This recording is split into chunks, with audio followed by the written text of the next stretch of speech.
Hai, ketemu lagi dengan saya di channel Milau Official. Di lingkungan terdekat, kita hidup berdampingan dengan tetangga. Hidup bertetangga berarti hidup dengan masyarakat banyak. Di zaman milenial ini, memang bersosialisasi agak berkurang atau kadang justru banyak melanggar norma-norma atau etika sosial. Terlalu bebas tanpa batas.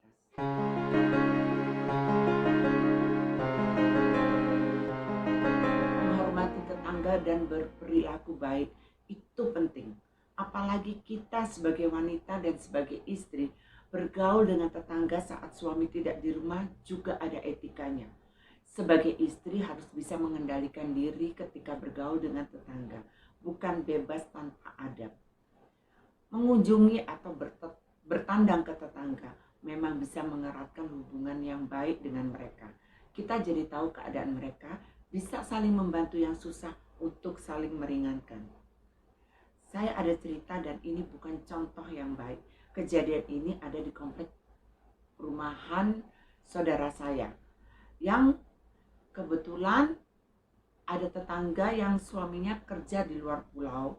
Jadi istri yang mengurus dan menghandle segala sesuatunya. Dan istri ini juga bekerja. Di komplek itu kebetulan keluarga dengan usia sekitar 29 sampai 40 tahun. Memang ini zaman milenial, tapi etika bergaul, saling menghormati dan menghargai tetangga itu tetap harus dijalani. Batasan bergaul itu juga harus ada, bukan merasa gaul jadi seenaknya aja. Kalau weekend, terutama malam minggu, di komplek perumahan saudara saya itu, bapak-bapaknya sering nongkrong atau gitaran sekitar 8 sampai 10 orang.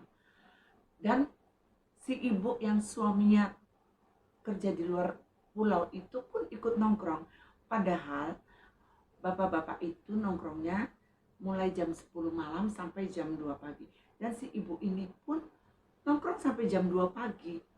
Hanya dia sendiri yang ibu-ibu. Sementara ibu-ibu yang lain tidak ada yang keluar rumah. Mereka tidur, bahkan menidurkan anaknya.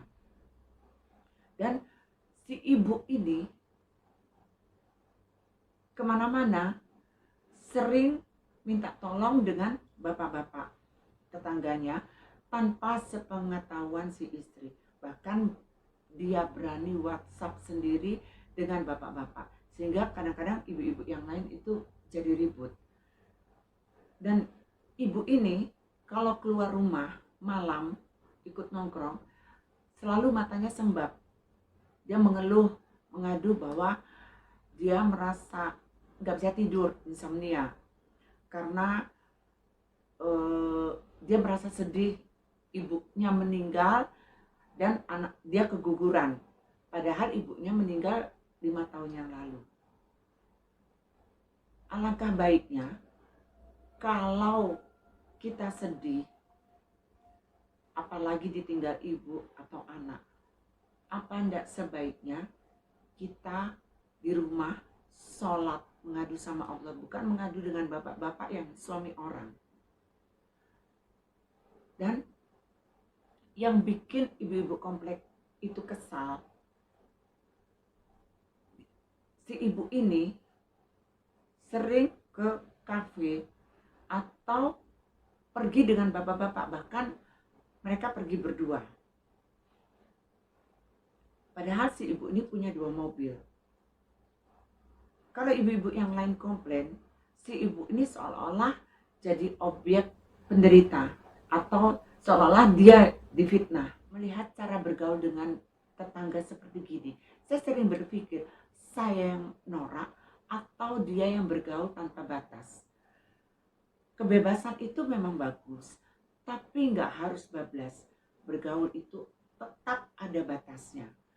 Seharusnya sebagai istri bisa menjaga kehormatan suami dalam bergaul dengan suami tetangga. Dan harus menghargai para istri, apalagi bertetangga. Sebagai seorang suami juga, terutama yang bapak-bapak yang tadi saya ceritakan, juga gak bisa bebas dan seenaknya bergaul dengan istri tetangga. Ingat kalau kita ini sudah menikah dan berkeluarga, kita tidak bisa bergaul dengan seenaknya seperti di zaman sekolah atau zaman kuliah. Kita harus melanggengkan rasa malu. Dan di dalam bertetangga memang kita saling membutuhkan, tapi ada etika sosial untuk menciptakan jalinan harmonis antar keluarga. Latar belakang yang berbeda memang menciptakan pribadi yang berbeda. Tapi bagaimana kita bisa meredam perbedaan yang ada dan tidak melanggar rambu-rambu dan etika sosial. Kita harus menjalin komunikasi positif dengan menjunjung tinggi akhlak pergaulan. Semoga kita bisa memperoleh pahala dalam bertetangga. Terima kasih.